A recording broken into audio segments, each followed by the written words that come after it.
Listen closely, because what you see in the tabloids about the Banks family is just the shiny wrapper on a rotten candy. Everyone knows Baron Banks. He's the first black billionaire in the state, a man who built Banks Capital from the dirt up. But you don't build an empire that big without burying a few bodies in the foundation. The story really begins 12 years ago on a rainy highway just outside the city limits. Baron wasn't driving his car that night. His loyal driver, Marcus Vance, was behind the wheel. In the back seat sat Baron and his mistress-turned-second wife, Soraya. They were arguing.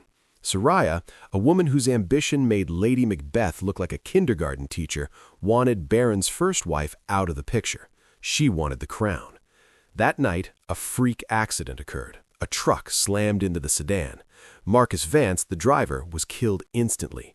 His 6-year-old daughter, Kaelo, was in the front seat with him because he couldn't afford a babysitter. She survived, but the impact shattered the glass on her right side, permanently damaging her hearing and leaving her with a need for a hearing aid for the rest of her life. Baron Banks?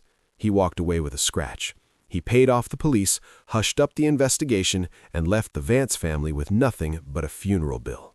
Kaelo and her mother were forced into the rural slums, forgotten and erased. But Kaelo didn't forget. She grew up watching Baron Banks on TV, watching his son, Tyrell, live the life that was paid for with her father's blood. She didn't just grow up angry, she grew up prepared. She learned to fight in neighborhoods where the police didn't come when you called 911. She learned that a knife is only dangerous if you fear it. Now, let's get into the real deal. The metal bat scraped against the wet concrete, sending sparks flying into the puddles that looked like black oil in the moonlight. Tyrell Banks backed up against the brick wall, his designer jacket soaked through, ruining $5,000 of Italian silk in seconds. He was outnumbered. 5 guys, all wearing masks that looked like distorted clown faces, circled him like sharks smelling blood in the water. These weren't schoolyard bullies looking for lunch money. These were pros sent to make a body disappear. Tyrell wiped blood from his lip, his hands shaking, not from cold, but from the realization that his father's money couldn't buy him out of a coffin. One of the thugs lunged, a serrated hunting knife flashing in the dim streetlight, aiming straight for Tyrell's ribs. Tyrell flinched, closing his eyes and waiting for the cold steel to bite into his skin. But the pain never came. Instead, a sickening crack echoed through the alley, followed by the heavy thud of a body hitting the ground. Tyrell cracked one eye open. Standing in front of him wasn't a bodyguard or a cop. It was a girl. A girl in a faded, oversized hoodie and cheap sneakers that had seen better days. Her hand was wrapped tightly around the blade of the knife, her fingers bleeding, but she didn't even flinch. She'd caught the weapon barehanded. The thug looked at her, confused, trying to yank the knife back, but she held it like it was an extension of her own arm. With a swift twist of her wrist that sounded like snapping dry wood, she disarmed him and kicked him square in the chest, sending him flying into the dumpster. She turned her head slightly, her wet hair plastering to her face, and Tyrell saw the hearing aid behind her ear blinking with a faint red light. You might think this is where they fall in love, right? Wrong. This is where the nightmare actually begins. The girl didn't offer him a hand up. She didn't ask if he was okay. She dropped the bloodied knife into a puddle, looked at him with eyes that held zero warmth, and signed something with her hands that Tyrell didn't understand. Then she turned around and walked away, disappearing into the shadows as police sirens wailed in the distance. Tyrell sat there in the rain, his heart hammering against his ribs, staring at the drops of blood she left behind. He didn't know her name. He didn't know where she came from, but he knew one thing for sure. He was going to find her, and when he did, he was going to make sure she never looked at him with that cold indifference again. The next morning at Crestview Academy was a parade of wealth that could make you sick if you stared too long. Tyrell stepped out of his black SUV, his face bruised but hidden behind dark sunglasses. The whispers started immediately. Everyone knew Tyrell Banks. He was the king of the school, the guy who could get a teacher fired just by looking bored in class. But today, his attention wasn't on his entourage or the girls trying to catch his eye. It was on the new transfer student walking through the gates.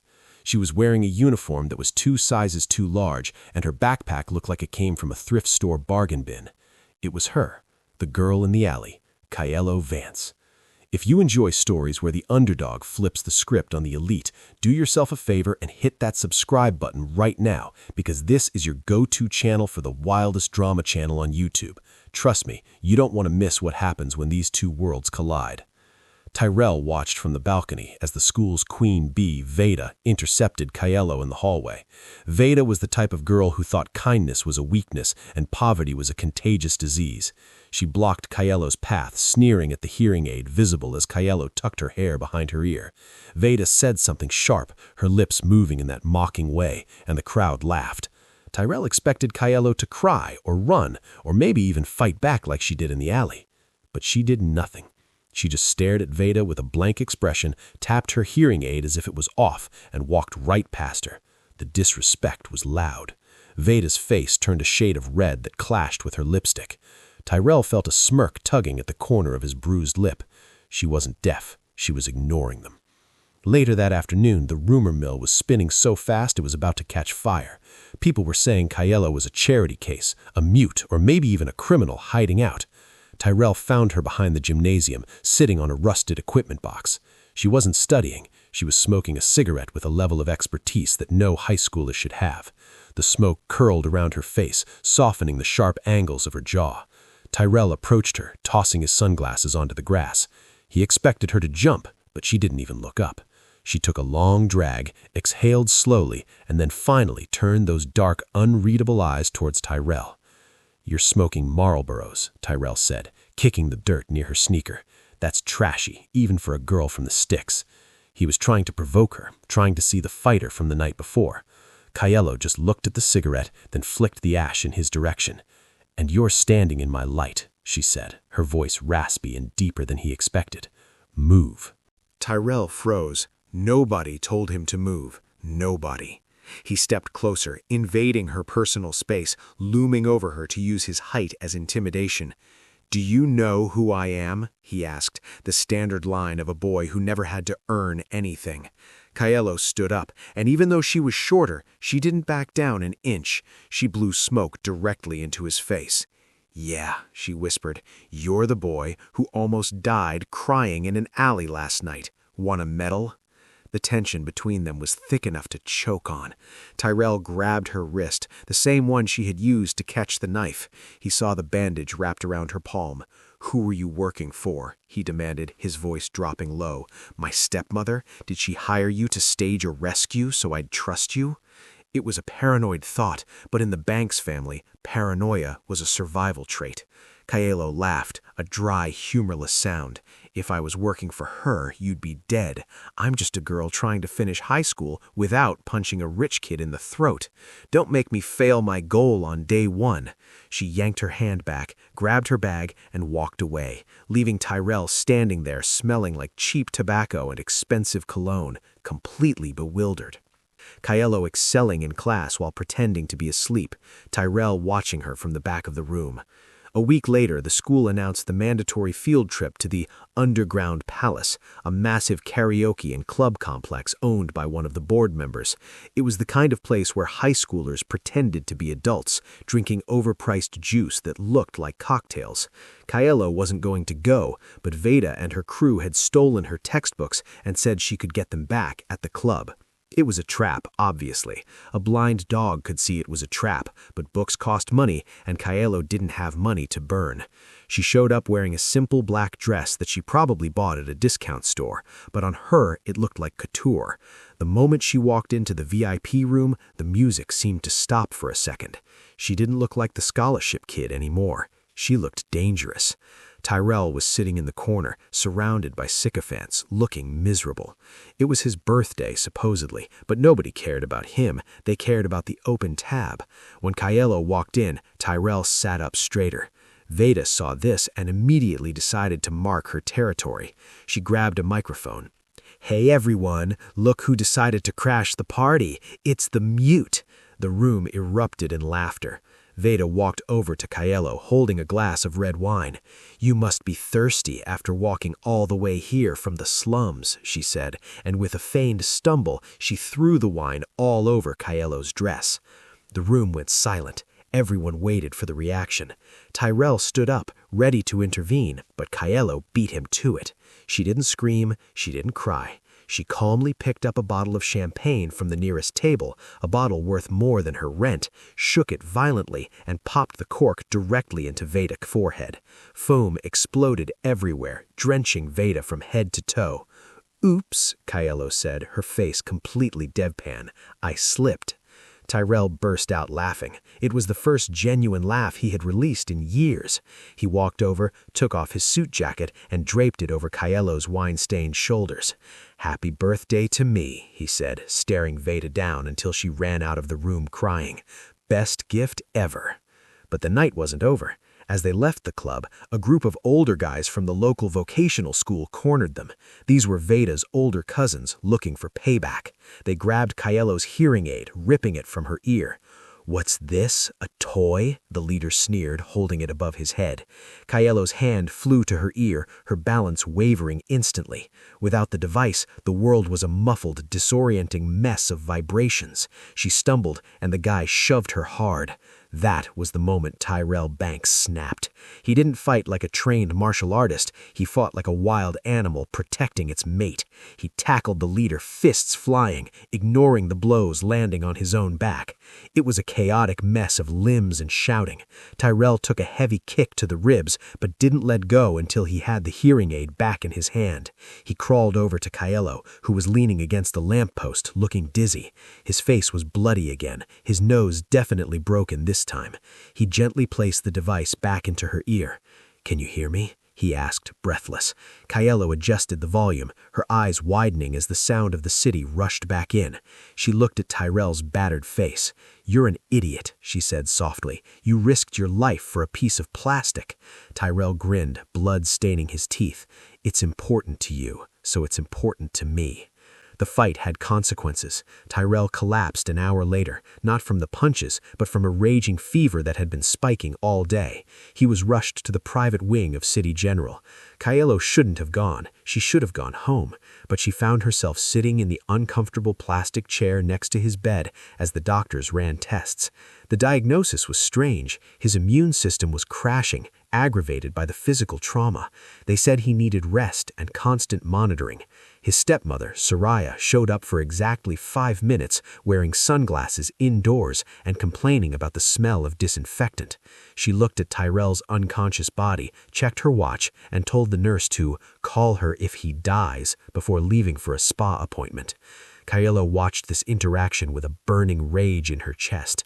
She recognized that look. It was the same look the debt collectors gave her father before they beat him. She walked over to the bed. Tyrell was shivering, muttering in his sleep. Kyelo wetted a towel and placed it on his forehead. He leaned into her touch, his hand blindly reaching out to grab hers. "Mom," he mumbled. Kyelo's heart broke a little. "No," she whispered. "It's just me, the rural girl." She stayed all night. She wiped his face. She yelled at the nurses when they were too slow with the fever reducers, and she held his hand until the fever broke at dawn. When Tyrell woke up, the room was empty, but on the nightstand there was a small origami bird made out of a cigarette wrapper. He picked it up, turning it in his fingers. He knew exactly who left it. But then the door opened, and his father, Baron Banks, walked in. The atmosphere in the room dropped 10 degrees.